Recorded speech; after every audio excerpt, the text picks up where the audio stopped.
Hello நண்பா, ஒரு பெரிய பெரிய சர்ப்ரைஸான ஒரு விஷயம் என்னன்னு பார்த்தீங்கன்னா, நம்ம ஆல்ரெடி சொன்ன மாதிரி நம்ம கோட் படத்தில் தல தோனியோட என்ட்ரி வந்து இருக்குது. பட் அது வந்து கேமியோ, அவரோட அப்பியரன்ஸ் வந்து எப்படின்னா அவரே கொடுத்த மாதிரி இல்லை. பட் நம்ம சிஎஸ்கே வர்சஸ் எம்ஐ மேட்ச் நடக்கிற மாதிரி இருக்குது சென்னை சேப்பாக்கில்.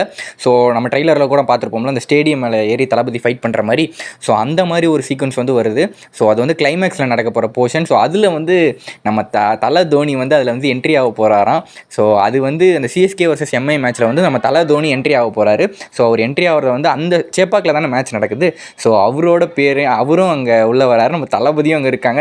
தளபதி காம்பினேஷன் நினச்சி பார்த்தாலே ஃபயராக இருக்குது. டெஃபினட்டாக மேட்ச் நடக்கும்போது நம்ம தோனியோட என்ட்ரியை காட்டுற மாதிரியும் நம்ம தளபதி மேலே ஃபைட் பண்ணுற மாதிரியும் ஒரு விஷயம் வந்து வரப்போகுது. இது வந்து பார்த்தீங்கன்னா எப்படி கன்ஃபார்ம் ஆச்சுன்னு பார்த்தீங்கன்னா, நம்ம ஃபார்மர் கிரிக்கெட் பிளேயர் பத்ரிநாத் அவர் வந்து கமெண்டேட்டர் தான்.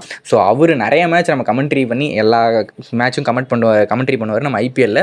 அவர் பார்த்தீங்கன்னா அவரு ட்வீட் போட்டார், have done my bit for code அப்படின்னு போட்டு. இது மாதிரி ஃபஸ்ட்டு டைம் ஒரு மூவியில் வந்து நான் ஒரு பார்ட்டாக இருக்கேன், ரொம்ப எக்ஸைட்டடாக இருக்குது, நான் வந்து இந்த படத்தில் வந்து கமெண்ட்ரி வந்து பண்ணியிருக்கேன்னு அவரே வந்து சொல்லிட்டாரு. பார்த்தீங்கன்னா அவர் நீங்கள் யோசிச்சு பாருங்களேன், தோனி என்ட்ரி ஆகும்போது லைன் இஸ் ஆல்வேஸ் லைன் அவர் சொல்லும் போது அங்கே நம்ம தளபதிக்கும் அந்த டைலாக் வரும், இங்கே தோனிக்கும் வரும்.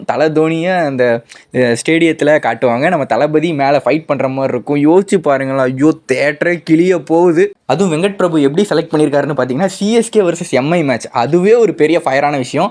அதில் சீரியஸான நடந்துகிட்டு இருக்கும்போது நம்ம தோனியோட என்ட்ரி அங்கே அந்த ஸ்டேடியத்தில் இருக்க ஸ்க்ரீனில் தெரிய போது அவர் இறங்கி விளாடுற மாதிரி பார்த்தீங்கன்னா, மேலே நம்ம தளபதி அவரோட ஆக்ஷன் சீக்வன்ஸு ரெண்டு காம்பினேஷனும் நினச்சி அந்த யுவன் சாரோட பிஜிஎம்மு அந்த அதுக்கேற்ற மாதிரி டைலாக்ஸ் வர எழுதியிருப்பாங்க. எ line is always a line, தலையோட என்ட்ரி வருது, சிங்கம் உள்ள என்ட்ரி ஆகுது அப்படின்னா நம்ம தளபதியும் என்ட்ரி ஆனால் எப்படி இருக்கும் யோசிச்சு பாருங்களேன். பயங்கரமான விஷயம்.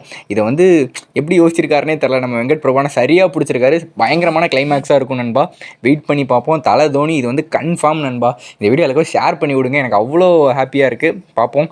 நம்ம கோட் படத்துக்கு இன்னும் ஒரே நாள் தான் இருக்குது நண்பா. பார்ப்போம். தேங்க்யூ நண்பா.